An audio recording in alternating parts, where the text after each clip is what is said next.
You have these little stories, like a guy that we want to chat about even a little bit later as we talk, called Riverbank Frank, who's an indigenous leader who lives in Dubbo. The reason he's named Riverbank is because he lives in a caravan on the riverbank.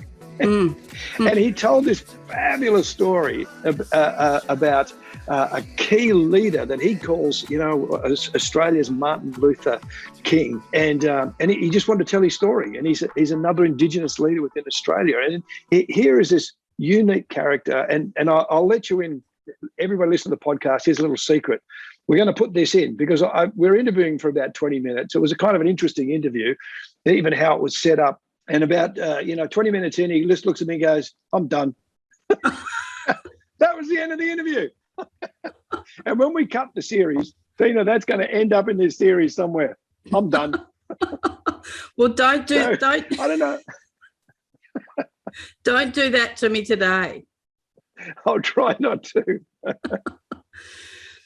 Karl, let's go back to the beginnings of our great nation and how faith has been running deep. Tell us a little bit about Richard Johnson and where you're going with that interview. Yeah, interestingly, so Richard Johnson was on the First Fleet as the first chaplain. Now, one of the keys is to compare Australia to America. So America was the people get on the Mayflower. They're looking for religious freedom. They're looking for freedom of faith, freedom of religion, freedom of expression. They get on a boat, go to America, and here's this nation that's sort of set up out of looking for freedom of religion and expression. So how is Australia set up?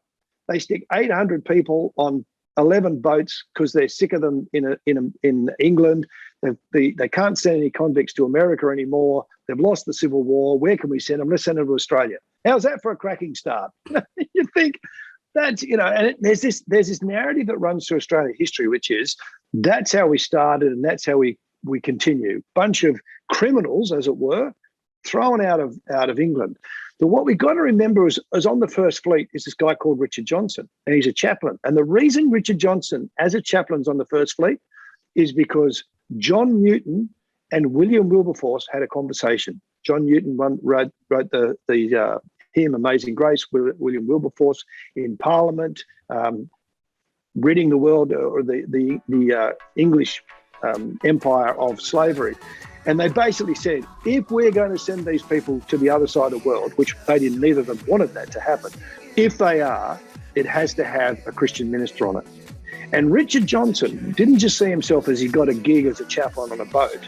Richard Johnson saw himself as a missionary to the South Seas.